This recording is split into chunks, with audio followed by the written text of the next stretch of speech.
You wait around for an environment, food or agriculture strategy and then suddenly 3 appear all at once. DEFA Minister Clare Barber tells Agenda all about the energy strategy, the food security strategy and the agriculture strategy. There's no new money to help deliver the food security and agriculture strategies, which may leave farmers feeling they've heard the warm words before.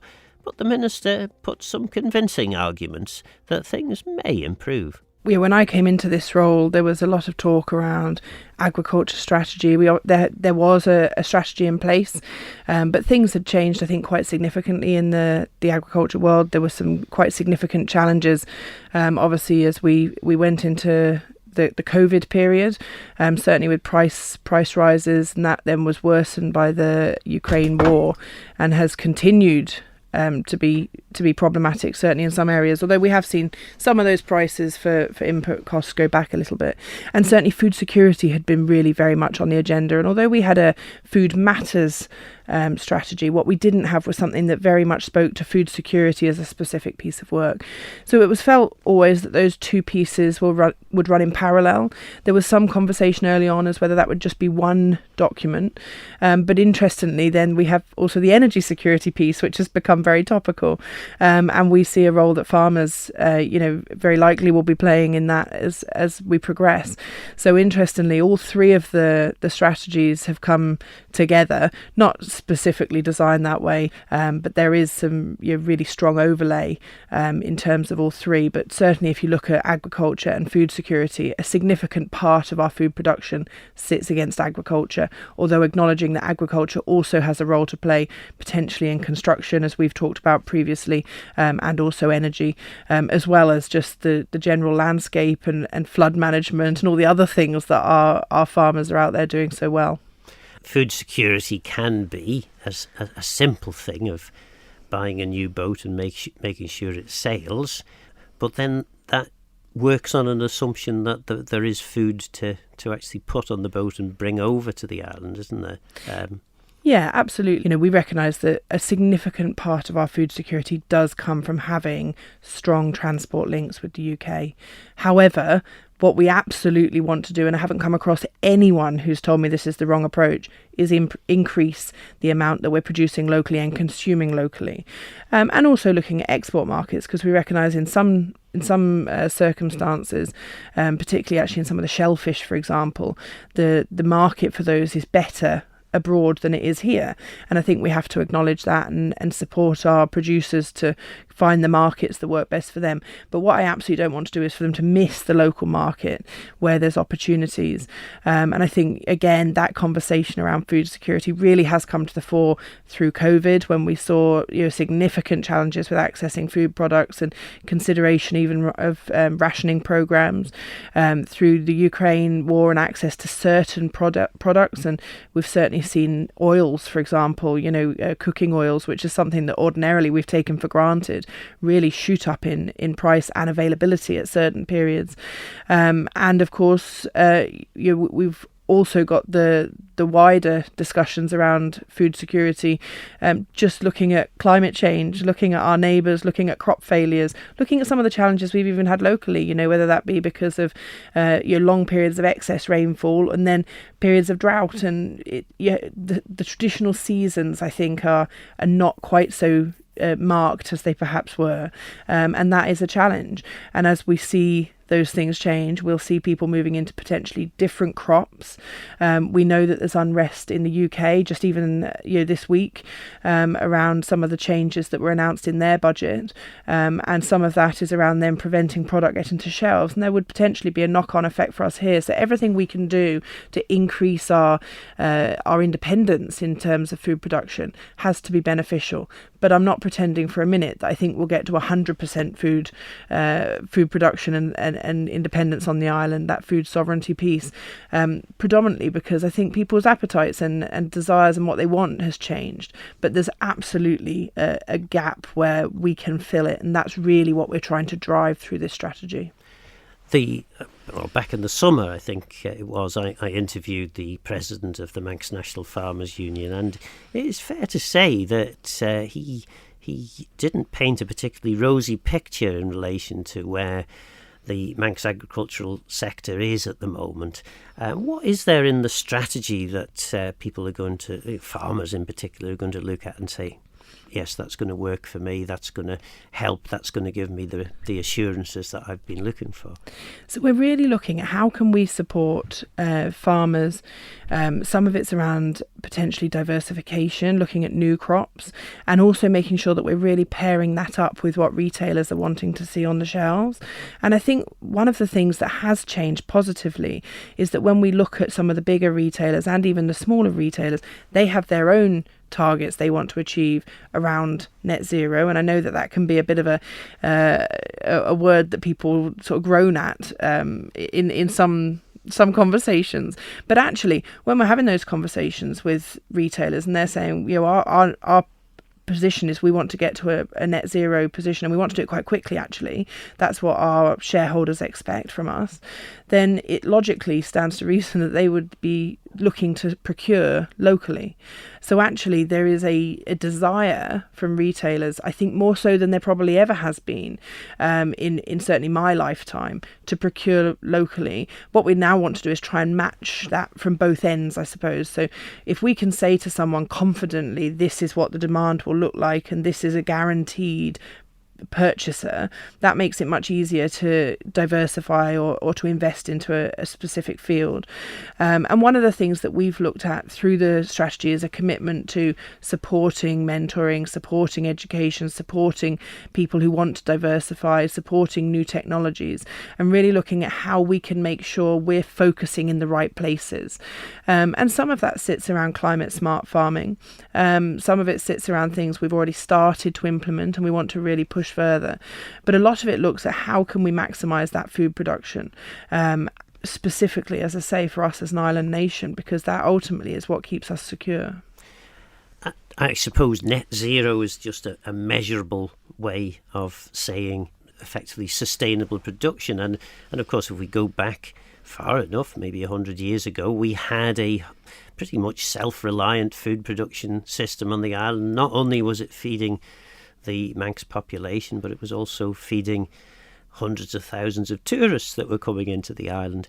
Do you think that we'll ever get to the back to even close to that stage? Because at the moment, I mean, the amount of food supplied directly by Manx producers in terms of what's consumed on the island is relatively small, I would guess.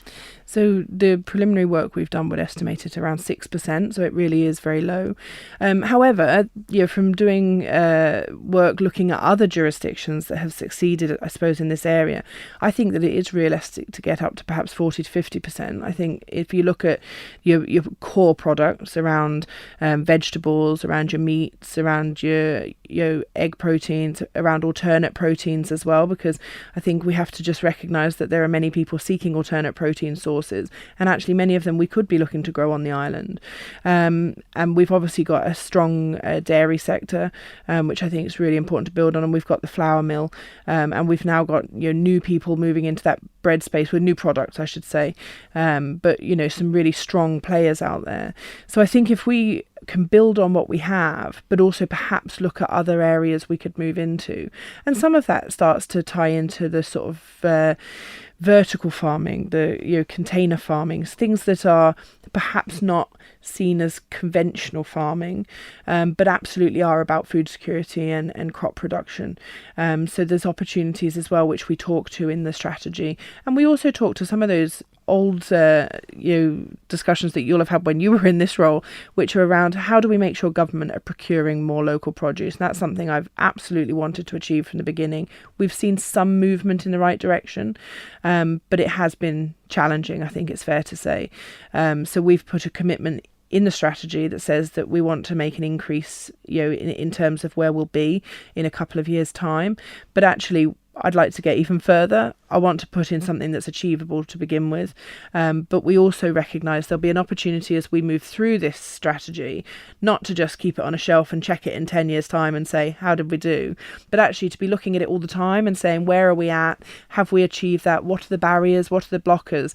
And then to do an annual update that's available to the community, that they can see where we've got where we've struggled as well, because I'm not going to pretend everything will go swimmingly. There'll be things where we find challenges, and then it's about us looking at how can we overcome those. So it's a big piece of work. It's very ambitious, and I don't apologise for that. We've very much listened to the sector, listened to the challenges they face, and asked them how do they best think we can approach those. Is the current, this proposed food security and agricultural strategy, is it, as your colleagues in health might say, underfunded, or will there be a substantial or an increase in budget to actually deliver some of these ambitious aims and objectives? So the majority we think we can do within our current budget. And I think that was important when we started to recognise that there is significant pressure across government. And we know, it's well spoken of, the pressures within health, for example. And as much as I'd love to be in a position where there was more money that I could go and look for, I think the reality is in the short term, that's not the position we find ourselves in. So we have sought to do this within existing budgets, but making those work better, I suppose. And some of that's about us looking at how our processes work in the department as well. And we've got some ideas around that and how we might change things to work better. One of the things that I found almost really disappointing and upsetting actually when I came in was that there was very much a feeling that, if DEFA turn up, that's a bad thing, and I don't want that to be what it's about. Well, that is a concern. Yeah, absolutely. And actually, I think that's because when you look at the regulatory role that DEFA has, and that's obviously increased over time, there have been, a need, I suppose, in some cases for the officers to go in, and they've been there on a regulatory basis. But actually, we need to really make you flip that, and it should be about a supporting basis. And I think that's where the officers feel they want to come from, but that's not necessarily how it's being received. And I think it's always important for us to reflect on that, and I see ultimately DEFA should be working with farmers for farmers. It's in all of our best interests, because when we drive out across our island and see that landscape that we recognise and identify as being our home, and the thing that tourists intangibly want to come back to, because, you just can't beat the rolling hills of the Isle of Man, and seeing livestock out there and seeing well-tended fields and our hedgerows alive with wildlife. Actually that's because farmers are out there doing something that doesn't happen on its own. So as much as there may well be a place for rewilding or whatever the latest buzzword is for that, I also think there's an absolute place for really good management of our countryside. And I think we've got an example of that here on the Isle of Man that really is second to none.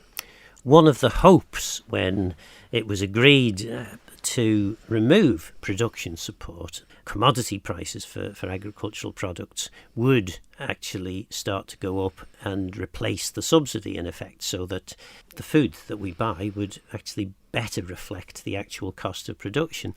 That's not really happening to the level certainly that farmers would have expected, and certainly with no substantial increase in budget.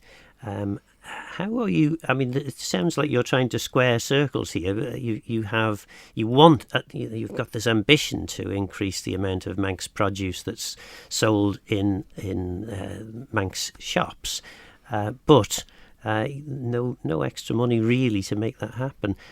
Most people are still purchasing their food based on price rather than provenance and quality and all these other things. Well, I think that there is a shift in the public, and I think there's becoming a far more informed consumer. I'm not going to pretend everyone's in a position to be able to do that, and I think I've always acknowledged there will be some people for whom price is always the deciding factor. But actually, we've seen a real change, I think, in understanding around ultra-processed foods, around, the quality of the food you have, and actually around the role that plays in your wider health and well-being. So I think that as the understanding of that increases, so will the drive, and is the drive to prioritise local food where you understand where it's come from, food where you understand the processes it's undergone. And I think we have that absolutely in abundance. That's something we will be able to offer, and we can offer now. We can do that though on a bigger scale. In terms of squaring the circle, as you put it, I think what's interesting is, as I say, there is a change, a wider societal change, I think there's also that change around the retailers. And I think we've recognised that one of the roles that we can play and haven't perhaps played as well as we could in the past is the role of us working with the Department for Enterprise and really looking at how we can facilitate people to get into the right spaces to sell their product. And I think what's interesting for me is that if you're one person and you're brilliant at doing your production, you've got that absolutely nailed, trying to get into what can be a very, very difficult field in terms of selling to retailers can be really tricky. So we've actually put someone now into a post in DEFA with a lot of experience in that space to actually work with both parties and to try and break down any barriers. So I think there are things where we can work smarter perhaps than we ever have done before, in order to capitalise on the opportunities that are there because of the world changing a little bit, both in terms of consumers having more awareness around what they're eating and why that's important, but also in terms of retailers wanting to get local produce onto their shelves. One of the ambitions, I forget which of the documents it's in, whether it was agriculture or food security, is to grow the amount of Manx produce sold in Manx stores by 10%. Now, is that increasing the 6% by 10% of the 6%, or is it moving from 6% to 16%? So we've reflected on this quite a lot, and I think there, in fairness, will be some nuancing we'll have to do around this as we seek to understand that better, because some of the first actions are going to be getting the full data sets. Because when we looked, there's what does 10% growth look like? And then if there isn't population growth, as we know has been articulated through the economic strategy and the island plan, what does that look like as part of the overall picture? Because the overall food consumption would be reasonably expected to go up. And then we want to look at food waste. So that should be, and you've sort of got this sort of sliding scale. We want to decrease how much comes in. We want to increase how much we're producing. But 10% of 6% versus a 10% reduction of 94% don't interplay. So there is definitely, I think it's fair to say, some elements of this where we will be learning as we go, and that's why we've absolutely acknowledged that we will need to update this annually, and some of that will be put in that base data on, and we've recognised there are some opportunities and ways that we can get that data either through retailers, through export data, your shipping data. There are routes we can access the data we need, which historically hasn't been captured. So absolutely the aspiration I would want to see is to get that to 16%. So it's not a 10% increase, it's an increase of 10% within the overall. But I acknowledge the bigger challenges we have, because as I say, with population growth, that 16% of the overall amount is actually more than just a growth of 10%. So there are some nuances in there. And food waste, I mean, globally it's estimated to be around a third of food produced is wasted, which is quite shocking and probably reveals that the price of food is far too low if people feel they can afford to waste a third of it. But I'm guessing that we don't have an exact figure for food waste on the island. So we don't have an exact figure for food waste. I mean, one of the things I always think is interesting is, food prices have gone up quite significantly, but the price to the farmer has not followed comparatively, and that plays back to that important piece I talked of us supporting the producer to have those discussions with the retailer where that's needed. But in terms of food waste, I think some of the big things that have been challenging are buy one, get one free offers. So your inbuilt psyche says to you, well, if I'm buying one, I might as well take the one free. But of course, the reality is you may not be able to utilise that. So I think there are some great initiatives that supermarkets have now brought in where it's buy one, get one free. And by the way, you can put something for the food bank as you come out. So, there are opportunities potentially to actually support the local community, as well as taking opportunities of that offer. So ultimately, it's the retailer picking up the cost. But I do think that there is a question mark for me over food waste and how we can properly understand that. Interestingly, actually, where I grew up back home, where my parents still are, they have food waste buckets now. So every week they get collected by the council, put through an AD plant, and turned into energy. I think it's brilliant. I think it's something potentially down the line we could look at here. But what was really interesting was week one's data had a specific tonnage of waste. By about week 3, that had halved, because people suddenly could see how much they were actually wasting, and it totally changed people's relationship. And I think there's something about that. I think when people have a compost heap, you start to understand in a far more tangible way what you're throwing away than when you're just throwing it in the bin. And I think certainly, the reduced bin collections in Douglas have forced people to have some of those conversations about what we are and what we aren't throwing away. So as much as it drives my kids mad, I will still continue to just cut the end off something and use the rest of it, because it's only that little bit that's bad. Quite right too. One thing we haven't touched on really yet is, of course, the energy strategy. Now, this strategy was due to be debated in Tynwald in July. What went wrong? It's now coming to November, Tynwald. So we had hoped for July. Initially, actually, I was supposed to be absent from July Tynwald, but in the end that didn't happen. So the officers had projected for them for October, and then with one thing and another, we didn't hit the October deadline, which was regrettable. However, as with all these things, I think it's important to get it right. There's lots of things that are changing with this, and obviously this is an update from last year's strategy. So it was an opportunity to make sure we had the most up-to-date information in it. And really, it's just a sense check. It's an opportunity to come back to Tynwald and say, here's where we were. Actually, our strategic objectives, we think they should stay the same, but here's the things that are happening. Here's the things that are a bit like I've just said with the agricultural strategy, the ability to say some things are going a bit slower than we might have hoped, and here are the things actually that are on the horizon that might be some opportunities. So it's an update piece rather than a brand new strategy. It's a bit of a refresh, and it's an opportunity we see coming back each year in a space, as energy security is, where things are changing pretty rapidly. Donald Trump has just been elected to be the next president of the United States of America, and chances are, if he is true to form, he will scrap all attempts to reduce carbon emissions. With that in mind, and I do acknowledge that the strategy was written probably before Donald Trump was re-elected, but it kind of puts into perspective the very little that we can do in relation to mitigating against climate change. And would we not be better then looking more at how we adapt to climate change? Because it sounds, if climate science is right and Donald Trump carries on his previous policies, that climate change will accelerate. And, we've got loads and loads of places in the Isle of Man at risk of flood, which are not currently being addressed. I think the reality is it will be both.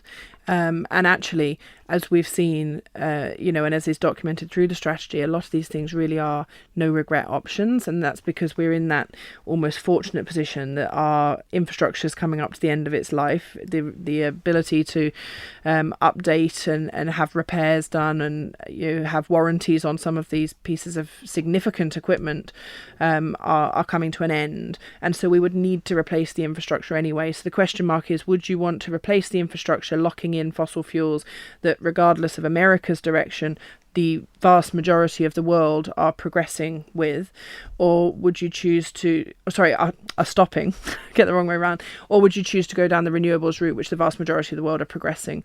And actually we're seeing the cost of renewables infrastructure dropping, and that's because there's more and more of it being produced, and we're seeing the prices of other stuff increasing because there's less and less of it being produced. So I think the reality is, regardless of Donald Trump's positioning and the role of America, I think he is a businessman. He may well find, when he looks at the numbers and starts to crunch them, that actually something that sounded straightforward on paper, isn't that always the way with politics, might not be quite the same in reality. Final question then, because we are running out of time, and I'm sure I could keep you here for another half hour on this. What seems to me to be unanswered in the first energy strategy 2023, and indeed on this one, is why it is so imperative for us to proceed with our onshore wind farm before a commitment is given to any of the other private sector developments. It seems that in a time when public money is less available than perhaps it was, it mightn't be a bad idea to go with private sector investment, at least at the same time. But it seems in the document you're suggesting, no, we've got to do ours first, and then once that's done, the rest will follow. So in the reports that we've had commissioned, all of them have demonstrated that public-owned infrastructure is preferable and is cheaper in the longer run, which has been the reason that we have prioritised that in terms of the first deployment of onshore wind. However, what we have said is we don't want to rule out private infrastructure because simply put, we couldn't produce, if we choose to go for full energy security with full local energy production, the government wouldn't be in a position to pay for all that infrastructure.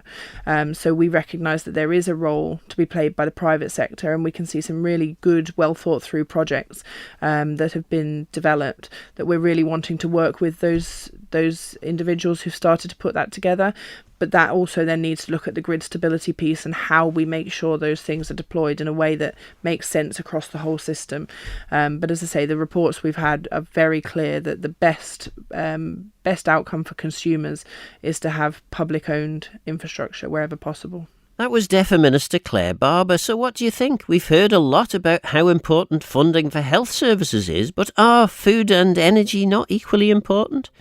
There are certainly many worthy objectives in these strategies, but with no new money to deliver them, will they be achieved? Is cheap food more important than quality and security of supply? Is net zero still relevant with the imminent arrival of a Donald Trump presidency? Let me know your thoughts on the programme by contacting Phil Gaughan at manxradio.com, and get in touch if you have any ideas for future shows. Don't forget this programme is available as a podcast on Manx Radio's website. For now, I'm Phil Gaughan. Good on Mayo. Thanks for listening.